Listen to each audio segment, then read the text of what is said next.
SC వర్గీకరణకు సంబంధించి Congress party అసెంబ్లీలో బిల్లు ప్రవేశపెట్టింది. మందకృష్ణ మాదిగ 11% రిజర్వేషన్లు ఎందుకు అమలు చేయాలని డైరెక్ట్గా ఆరోపిస్తున్నాడు. 30 సంవత్సరాల ఉద్యమ ప్రస్థానంలో నేను మందకృష్ణ తమ్మునిగా వారు వెంట ఉన్నా.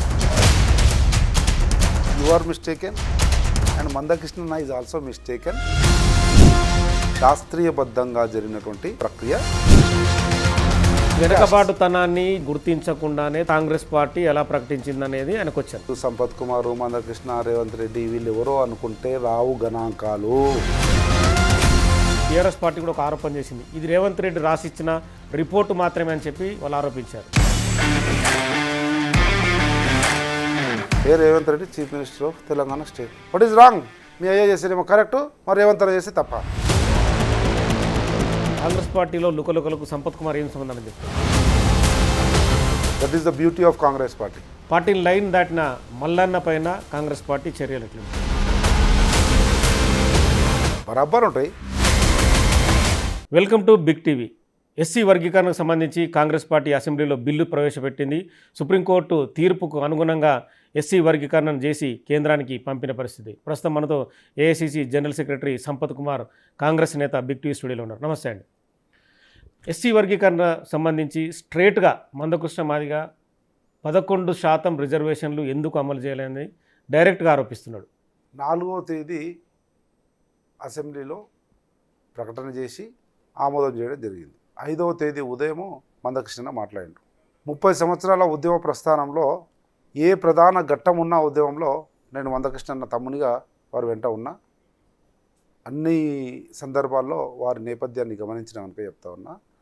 ఈరోజు ప్రవేశపెట్టి రేపు మార్నింగ్ ప్రవేశపెట్టిన నెక్స్ట్ డే మార్నింగే మాట్లాడారు కనుక గణాంకాలకు సంబంధించిన లేదంటే దానిలో ఉన్నటువంటి లాజికల్ కంక్లూజన్ ఏంది అనేది పూర్తిగా సమాచారము రాకముందే స్పందించడం. ఆ సందర్భంలో ఆ పరిస్థితులలో కృష్ణన్న కనిపించినటువంటి కొన్ని విషయాలను ప్రస్తావించుండు.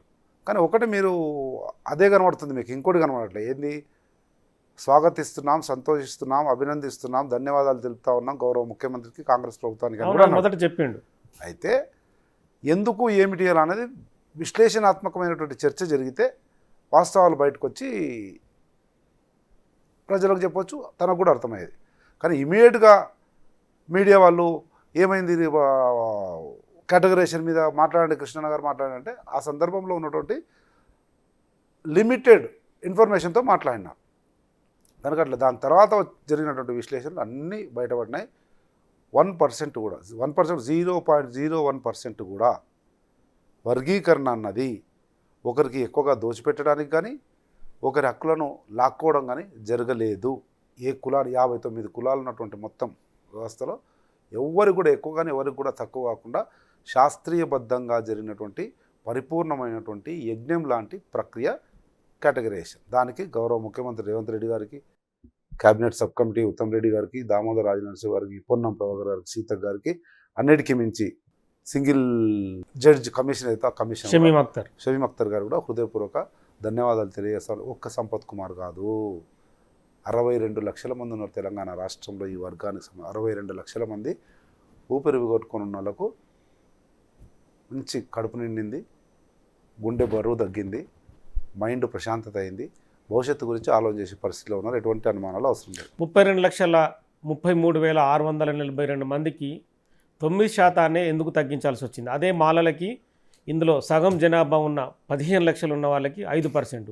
ఆ ప్రాతిపదికన తీసుకున్నా కూడా మాకు రావాల్సింది 10.50 లేదా 11% రావాలనేది ఆయన దానిపైన మిమ్మల్ని ప్రశ్నిస్తున్నాడు. You are mistaken and Mandakrishna is also mistaken. ఎందుకంటే ఈ లెక్కకు తనే చెప్పిండు డైరెక్ట్గా. ఎస్ అందుకే అంటారు మందకృష్ణ అన్నదే మీరు ఊటంకిస్తా ఉన్నారు, తప్పేం లేదు. కానీ 5% అన్నది మాలలకు మాత్రమే కాదు, 9% అన్నది మాదిగలకు మాత్రమే కాదు. ఈ లాజిక్ గుర్తుపెట్టుకోవాలి. 5% అన్నది 15 లక్షల మంది ఉన్నటువంటి మాలలతో పాటు 2,44,000 మంది వేరే కులాల వాళ్ళు కూడా ఉన్నారు. అంటే మొత్తం కలిపి 17,50,000 మంది, 17.5 లక్షలకు సంబంధించి 5%. ఏది మాలలకు సంబంధించి కృష్ణన్ ఏమనుకుంటారు 5% అనగానే మాలలకు. ఇట్ ఈస్ నాట్ ఫర్ మాలలు. 26 కులాలు ఉన్నటువంటి గ్రూప్ 3లో మాలలతో పాటు ఇంకా 24 ఉన్నారు. 25 కులాలు ఉన్నాయి. ఆ 25 కులాలకు సంబంధించిన వాళ్ళు కూడా 2,70,000 మంది ఉన్నారు. ఆ 2,70,000 ప్లస్ 15 లక్షలు అంటే 17,70,000 మందికి సంబంధించి 5%. కృష్ణన్న చెప్పే లాజిక్ ఏముంది? కృష్ణన్న చెప్పే దాంట్లో కొద్దిగా ఇదే ఈ లాజిక్ మిస్ అయింది కనుక 15 లక్షలు వాళ్ళు ఉన్నారు, మేము 32 లక్షలు ఉన్నాం అంటే వాళ్ళకు 15 లక్షలు డబుల్ చేస్తే 30 లక్షలు, డబుల్ కంటే 2 లక్షలు ఎక్కువ ఉన్నామంటే 5 × 2 10 కంటే ఎక్కువ అంటే 11 కావాలి అని అంటున్నారు. అవును, కృష్ణన్న చెప్పింది. అవును, 10.5 లేదా 11 కావాలంటే 11 కావాలంటాడు. 11 కావాలంటాడు. కానీ ఈడ ఇచ్చిన 9 మాదిగలకు మాత్రమే కాదు, మాదిగలు కాకుండా ఇంకా 40,284 మంది ఉన్నారు నాగేష్. మాదిగలలో కూడా 9% ఒక్క మా మాదిగలకే కాదు, మాతో పాటు 40,000 చిల్లర మంది మాతో పోటీ పడతారు. ఈ 9% రిజర్వేషన్ ఉపయోగించుకోవడానికి వాళ్ళు కూడా ఉంటారు.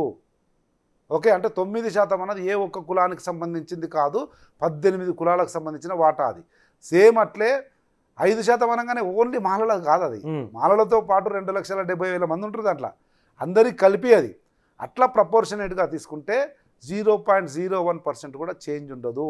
అంకెలతో గణాంకాలతో మీరే ఈరోజు ఉదయం ప్రత్యక్ష ప్రసారం చేసినారు చూడండి. వాళ్ళకు ఉన్నటువంటి జనాభా ఏంది, ఆ జనాభా ఎంత శాతం అవుతుంది, ఆ ఉన్నటువంటి శాతానికి ఎంత రిజర్వేషన్ రావాలి. జనాభా దామాషా ప్రకారము ఎస్సీ కేటగరైజేషన్ జరిగింది. Proportionate to the population of all the. అంటే వెనుకబాటుతనాన్ని, జనాభా సంఖ్యను గుర్తించకుండానే 9% డైరెక్ట్గా కాంగ్రెస్ పార్టీ ఎలా ప్రకటించిందనేది ఆయనకు వచ్చాను. నగేష్, సంపత్ కుమార్, మందకృష్ణ, రేవంత్ రెడ్డి వీళ్ళు ఎవరో అనుకుంటే రావు గణాంకాలు. 2011 జనాభా లెక్కలు అనేది భారతదేశంలోని ఏ చట్టపరమైన వేదిక కానీ, ఏ న్యాయస్థానం కానీ, ఏ ప్రభుత్వం కానీ, ఏ అధికారికంగా చూపించినా అవే గణాంకాలు చూపిస్తారు. 2011 ఆ 2011లో ఉన్నటువంటి గణాంకాలు రేవంత్ రెడ్డి గారు మారవరు, దామోదర్ రాజ నరసింహ మారవడు, సంపత్ కుమార్ సొంత కవిత్వం చెప్తే నడవదు. There is evidential proof, evidential statistics ఉన్నాయి. దాని ప్రకారం ఎవరు మార్చడానికి ఉండదండి. అంటే గత దశాబ్దాల కాలంగా ఏబిసిడి అనే దాని మీదనే వర్గీకరణకు సంబంధించిన పోరాటం సాగుతుంది. ఆ పోరాటంలో మీరు కూడా భాగస్వాములే. దాన్ని తీసుకుపోయి 1, 2, 3, 4 అనే కేటగరైజేషన్ చేసిరు అనేది ఆయన ఆరోపణ. 1, 2, 3, 4 అంటే అందులో మీరు ఒక 1కి ఒక ఇట్లా శాతం, 2కి ఇంత శాతం, 3కి ఇంత శాతం అని చూపించారనేది ఆయన ఆరోపణ. నో, అది కృష్ణ ఆరోపణ కాదు. ఎందుకంటే నేను కదా ఇంతకుముందు చంద్రబాబు నాయుడు గారు చేసినప్పుడు 4 ABCD చేసిండు. 4 సంవత్సరాలు మేము ఎంజాయ్ చేసినాం. దాని తర్వాత ఉన్నటువంటి కొన్ని లోటుపాట్లు లొసుగుల వల్ల సుప్రీంకోర్టు కొట్టేసింది. ఆ లోటుపాట్లు ఉండకూడదు, సుప్రీంకోర్టు కాకపోతే ఇంకా ఎక్కడ పోయినా కానీ దీన్ని కొట్టేసే అవకాశం ఉండకూడదు అన్నటువంటి దృఢ సంకల్పంతో రేవంత్ రెడ్డి గారు చిత్తశుద్ధితో చిన్న మిస్టేక్ కూడా లేకుండా పారదర్శకంగా చేసినటువంటి యజ్ఞం లాంటి ప్రక్రియ వర్గీకరణ ప్రక్రియ. అయితే ఆ 4 ఉమ్మడి ఆంధ్రప్రదేశ్ కనుక అనేక కులాలు ఉన్నాయి, ఉపకులాలన్నీ ఉపకులాలు ఉంటాయి. ఇప్పుడు ఆది ఆంధ్ర ఉందండి, సింపుల్ ఎగ్జాంపుల్ చెప్తున్నా. ఆది ఆంధ్ర కూడా ఆ రోజు ABCDలలో Dలో ఉండింది ఆది ఆంధ్ర. కానీ ఎక్కడ ఉండే వాళ్ళు ఎక్కువ? 99% విజయనగరం, శ్రీకాకుళం, విశాఖపట్నం ఆ ప్రాంతంలో ఉంటారు. అక్కడ నుంచి ఎప్పుడో వచ్చి బతకడానికి వచ్చినటువంటి కొద్ది మంది మాత్రం ఇప్పుడు తెలంగాణలో ఉండొచ్చు. ఆది ఆంధ్ర అంటే Pratibha Bharathi. Okay, simple with name అయితే ఈజీ ఐడెంటిఫై అవుతారు. మాజీ స్పీకర్ గారు స్టాటిస్టిక్స్ తీసుకుంటే ఆది ఆంధ్ర 38 మంది తెలంగాణలో. అంటే కొంతమంది రెడ్యూస్ అవుతారు అన్నట్లు. ఉమ్మడి ఆంధ్రప్రదేశ్ ఉన్నప్పుడు ఒక నెంబర్ ఉంటుంది, బిగ్ నెంబర్ ఉంటుంది. ఓన్లీ తెలంగాణ వచ్చే అక్కడ శ్రీకాకుళం వివిధ జిల్లాలు ఉన్నాయి కాబట్టి ఆ రకంగా కొన్ని లాజికల్, జియోగ్రఫికల్, డెమోగ్రఫికల్ ఈక్వేషన్స్ తెలియక కొన్ని అనుమానాలు రేకెత్తించిన మాట వాస్తవం. అవన్నీ నివృత్తి అయినాయి. ఎక్కడ కూడా 1% కూడా తేడా లేదు. వాళ్ళకి 5% ఇచ్చింది, మాకు 11% ఇవ్వాలి, వాళ్ళకంటే డబుల్ కంటే ఎక్కువ ఉన్నామంటే 5 మాలలకు మాత్రమే ఇవ్వలేదు, 9 మాదిగలకు మాత్రమే ఇవ్వలేదు.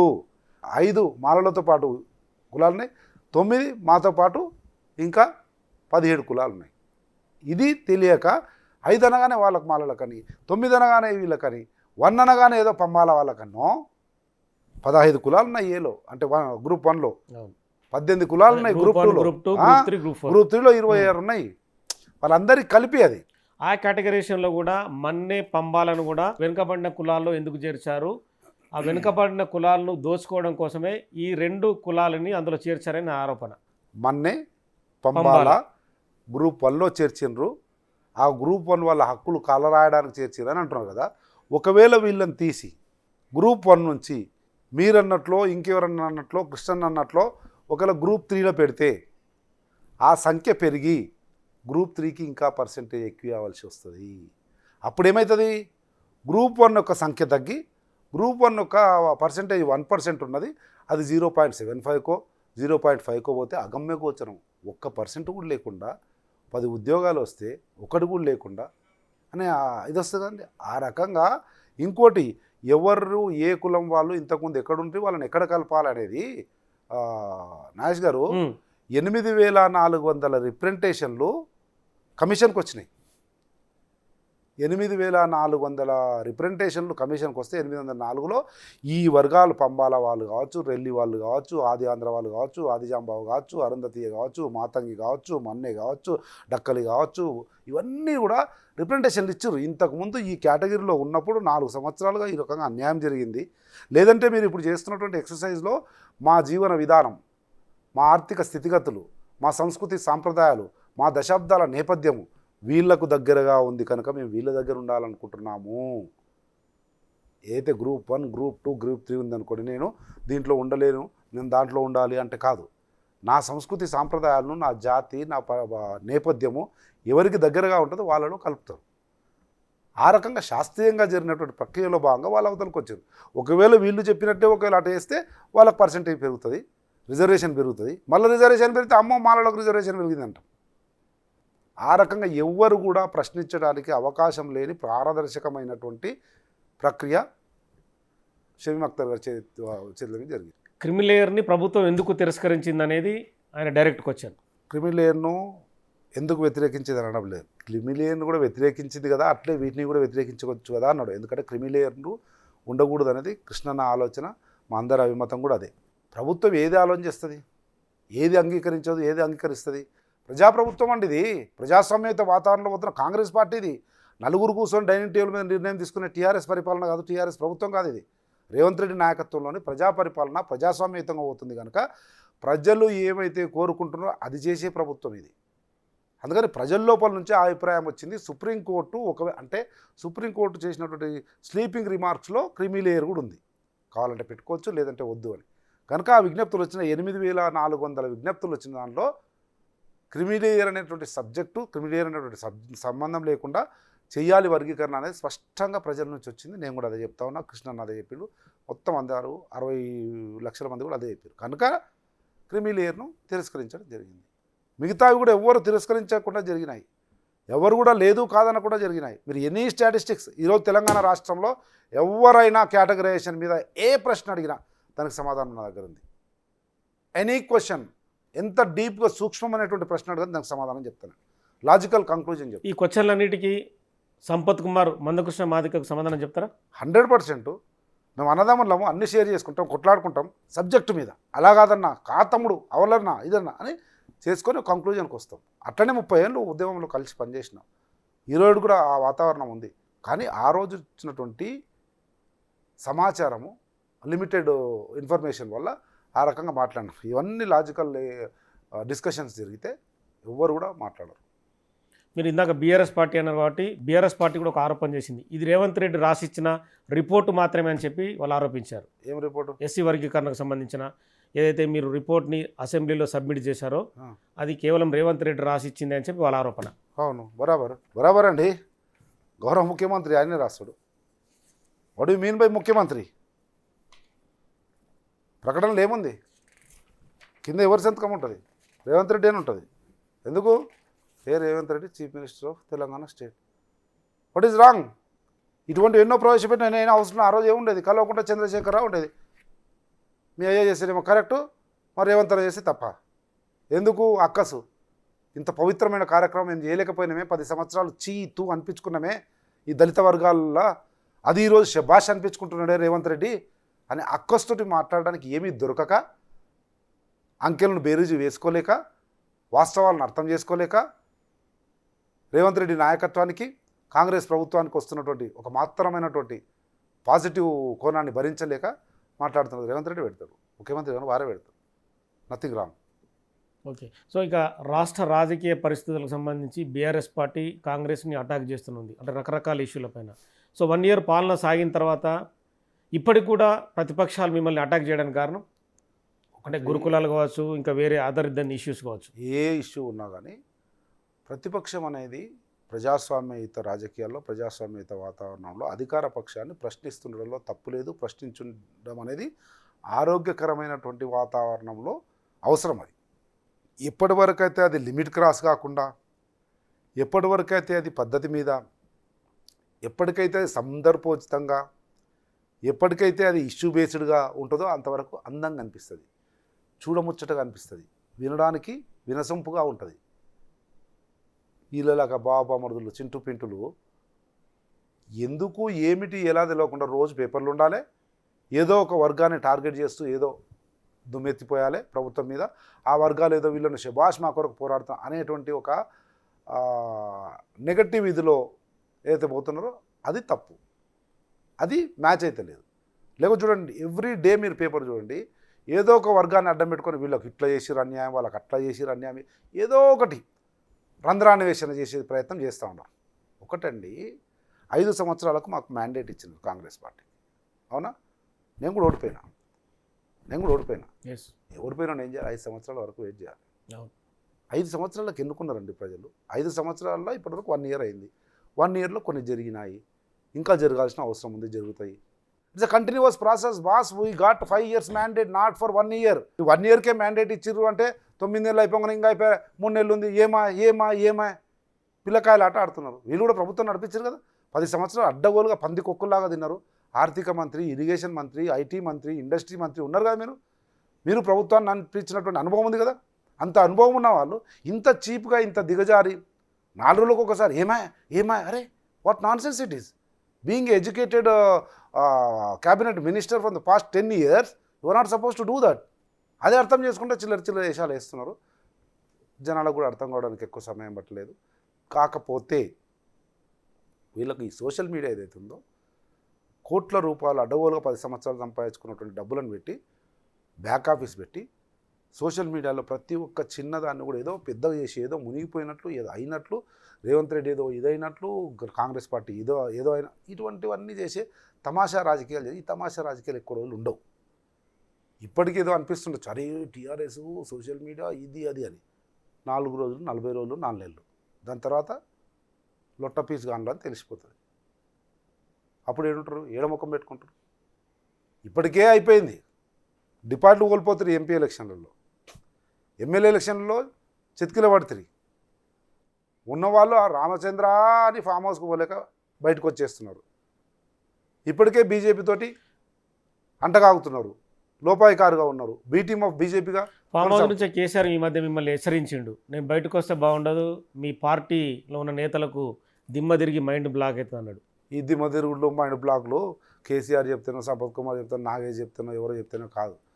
ప్రజాస్వామ్య వాతావరణంలో ప్రజలు దిమ్మే తిరిగేటట్లు ఎవరైనా కొట్టగలుగుతారంటే ప్రజాస్వామ్యంలో జనం కొడతారు. 1 yearలో మీ పాలన ఫెయిల్ అయిందని చెప్పి ఆయనే మాట్లాడిండు. 1 yearలో ప్రజలకు ఏం చేస్తలేరు, మొత్తం 6 గ్యారెంటీలు అనేది 420 అనేది చెప్పుకొచ్చిండు. దానివల్ల నేను బయటకు వచ్చి ఫిబ్రవరిలో చివరి వారంలో భారీ సభ నిర్వహిస్తా అన్నాడు. ప్రతిపక్షంలో ఉన్నాడు, ఏడాది పోంటే మంచిగా 10 సంవత్సరాలు అడ్డగోలుగా సంపాదించినవన్నీ ఎక్కడెక్కడ పెట్టుకోవాలి, ఏం చేయాలి, బిడ్డను ఎట్లా చేయాలి, మనమడు ఎట్లా చేయాలి, మనమరాలు ఎట్లా చేయాలి, కొడుకుని ఎట్లా రక్షించుకోవాలి, స్కామ్ అన్నీ హోంవర్కులు చేసుకున్నాడు కూర్చున్న కాడిని అన్నీ. ఇప్పుడు మెల్లగా బయటకు వచ్చి ప్రతిపక్ష నాయకుడుగా ఏదో ఒకటి చేయడానికి ప్రయత్నం చేయని. He has enough right, no issue, చేసుకోకు. కానీ చెప్తున్న వాదము వినిపిస్తున్న ఇదేంది, 1 yearలో ఏది కాదు బాస్. నేను మేనిఫెస్టో రాసేటప్పుడు ఉన్నాండి, నేను కీలక పరిస్థితిలో ఉన్న ఆ రోజు కాంగ్రెస్ పార్టీలో. మేనిఫెస్టో రాసేటప్పుడు ఉన్నా, ప్రతి డిక్లరేషన్ అప్పుడు ఉన్నా. మేనిఫెస్టో రాసేటప్పుడు పెట్టిన బడ్జెట్ ఎంత ఉంది, మన హామీలకు ఎంత అవుతుంది ఏందనేది అన్నీ చూసినాం. కానీ ఆ రోజు మేము ఏమనుకున్నామంటే, నేను కూడా I'm an MBA, I know the physical policy of a state. Physical పాలసీని చూస్తే నిండుకుండలాగా ఉందేమైనటువంటి అనిపించేటట్లు ఉండేది. సర్ప్లస్ స్టేట్గా ఉన్నటువంటి తెలంగాణ రాష్ట్రం, ఇంత పెద్ద హైదరాబాద్ నగరం, ఇంత ఐటీ ఇట్లుంది అట్లుంది కనుక మన దగ్గర కుండ నిండుగా ఉండొచ్చు తెలంగాణ రాష్ట్ర ఆర్థిక పరిస్థితి.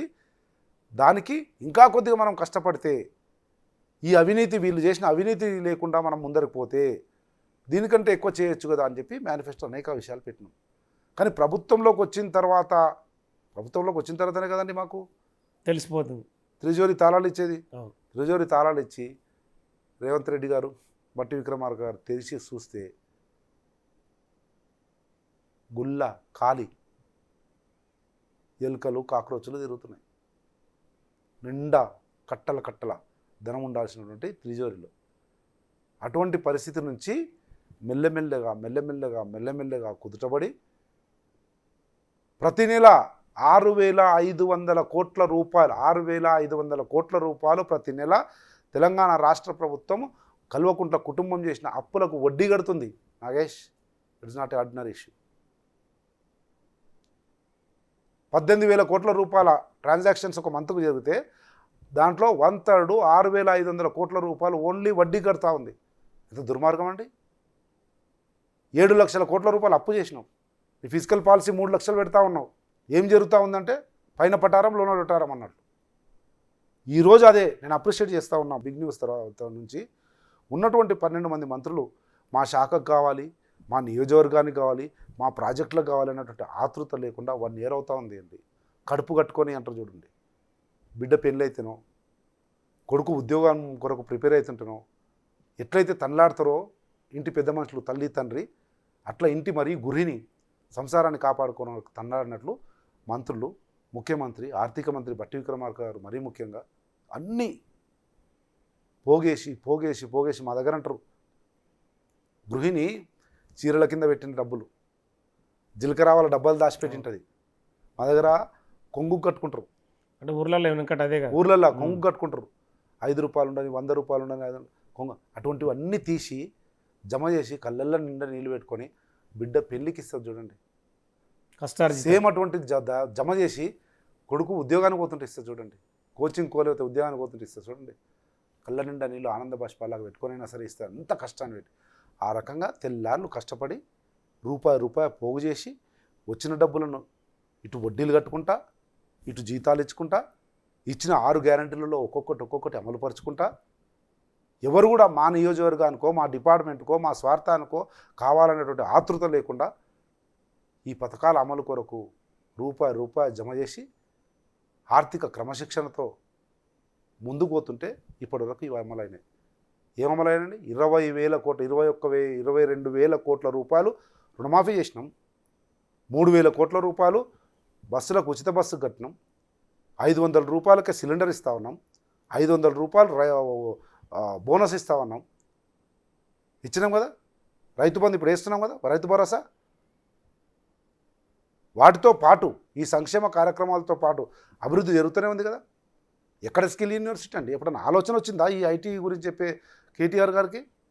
అట్లా అనేక అభివృద్ధి సంక్షేమాలను గాడిన పెడుతూ 2 పట్టాల్లాగా ముందుకు పోతూ పాత చరిత్రను నెమరు వేసుకోకుండా పాత అప్పులను కూడా కట్టుకుంటూ రూపాయి జమ చేసుకుంటూ ఆర్థిక క్రమశిక్షణతో ముందుకు పోతూ ఉంటే రోజు పొద్దున్న లేస్తే రాయితోటి కొట్టుకుంటా, గిచ్చుకుంటా, this is not the way.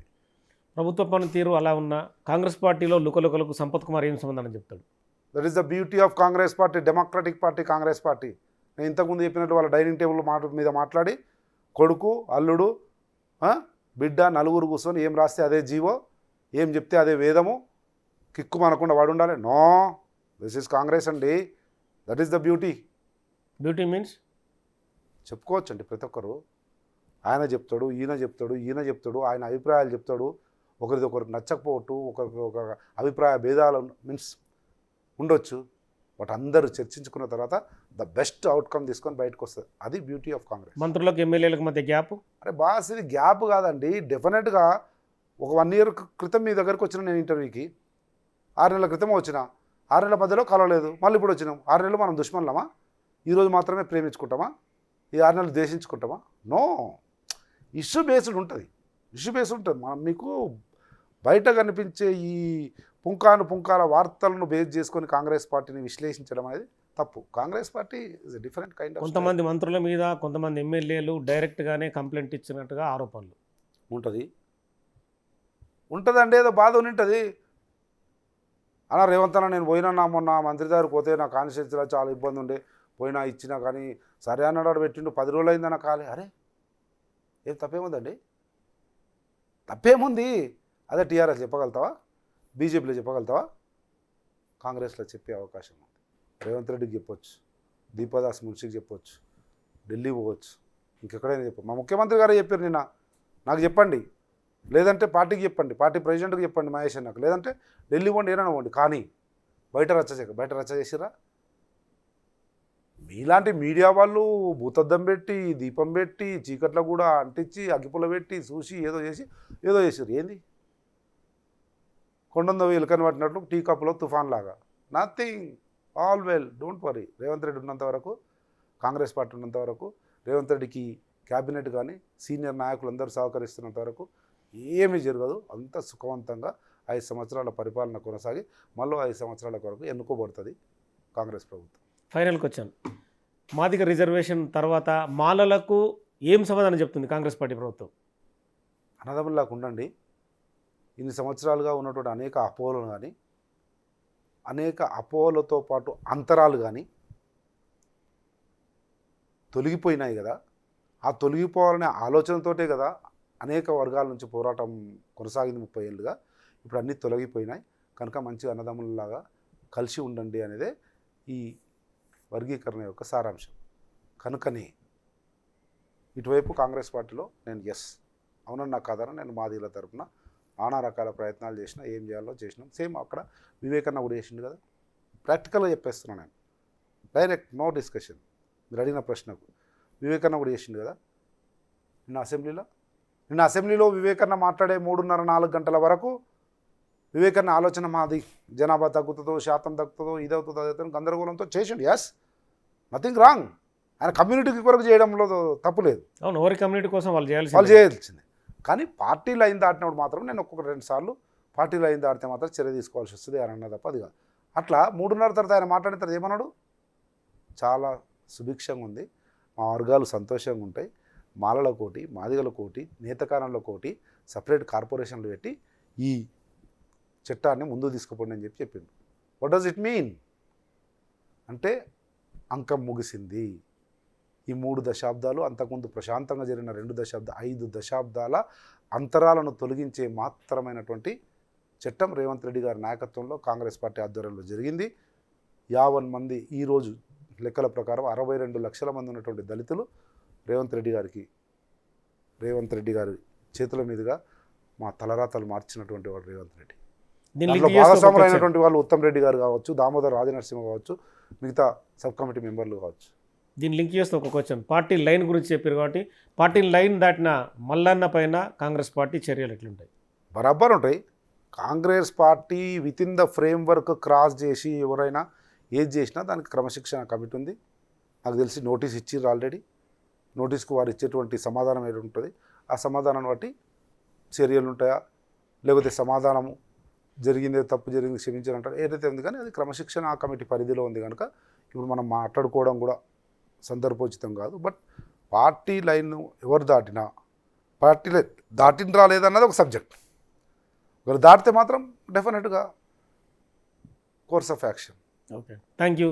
So మొత్తానికైతే కాంగ్రెస్ పార్టీ ప్రభుత్వం ప్రజాపాలన విజయవంతం కొనసాగుతుంది. ప్రతిపక్షాలు ఆరోపించినట్టుగా తాము దగ్గర ఏదైతే కష్టపడి రూపాయి జమ చేసి కూడా ప్రజలకు, రైతులకు కూడా రైతు భరోసా కావచ్చు, మిగతా పథకాలను కూడా అమలు చేస్తామంటున్నారు.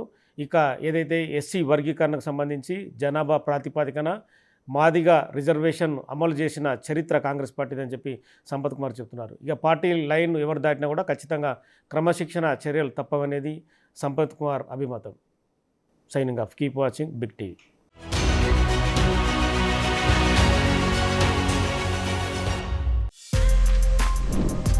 For more videos like this, subscribe Big TV channel.